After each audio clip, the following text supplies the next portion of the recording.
আপনি দেখছেন Padma news 24.com এর রাত 8:30টার বিশেষ বুলেটিন ফ্ল্যাশ নিউজ। সাথে আছি আমি অনিন্দিতা প্রজ্ঞা। facebook.com/poddanews24 পেজ ফলো করে আমাদের সাথেই থাকুন।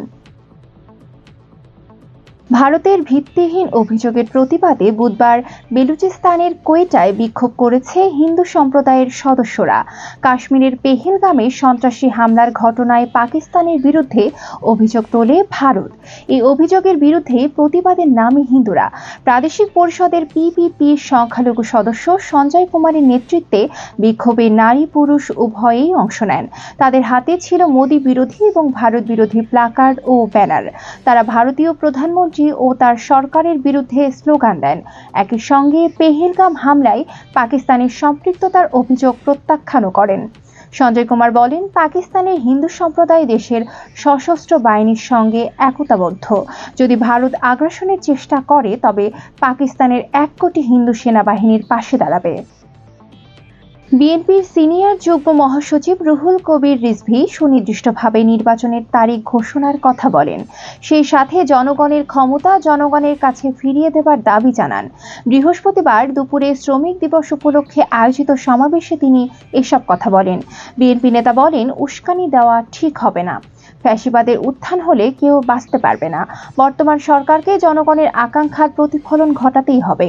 রাজনৈতিক দলগুলোর কথা শোনা হবে না, এটা হতেই পারে না। শুধু উপদেষ্টাদের দিয়ে করিডোর দিলে দেশের মানুষের ভবিষ্যৎ বিপন্ন হতে পারে। এ ধরনের পদক্ষেপ নেওয়া খুবই দুঃখজনক।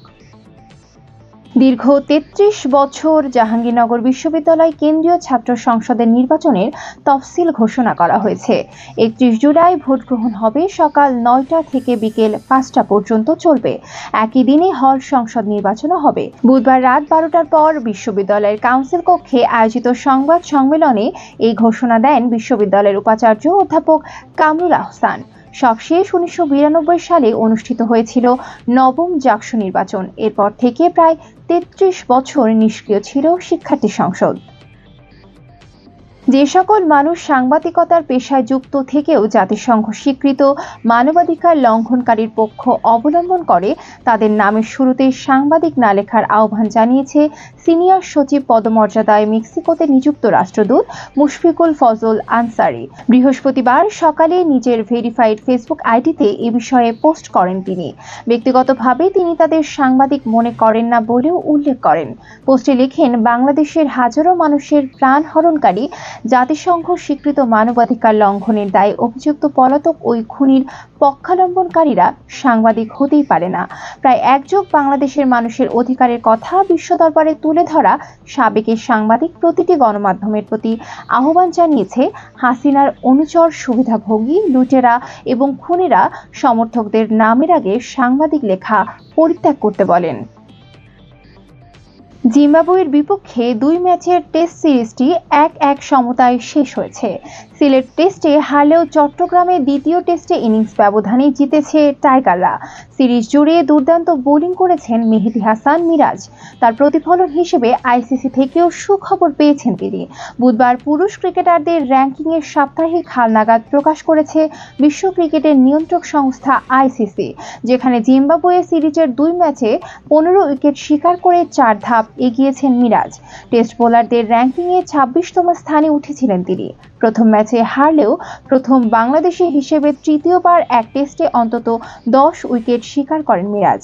চট্টগ্রাম টেস্টে শতকের পাশাপাশি 5 উইকেটও শিকার করেছেন 27 বছর বয়সী এই স্পিন অলরাউন্ডার। এমন পারফরম্যান্সের দরুন পান সিরিজ সেরার পুরস্কারও। গুরুত্বপূর্ণ সব সংবাদ জানতে পদ্মা নিউজ 24.com এর বিশেষ বুলেটিন ফ্ল্যাশ নিউজ দেখবেন প্রতিদিন রাত 8:30টায়।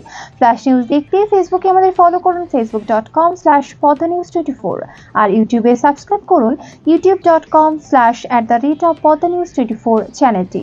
নিয়মিত দেশ বিদেশের আপডেট সব সংবাদ জানতে ভিজিট করুন মাল্টিমিডিয়া নিউজ পোর্টাল poddanews24.com। পরবর্তী ফ্ল্যাশ নিউজ দেখার আমন্ত্রণ জানিয়ে বিদায় নিচ্ছি আমি অনিন্দিতা প্রজ্ঞা।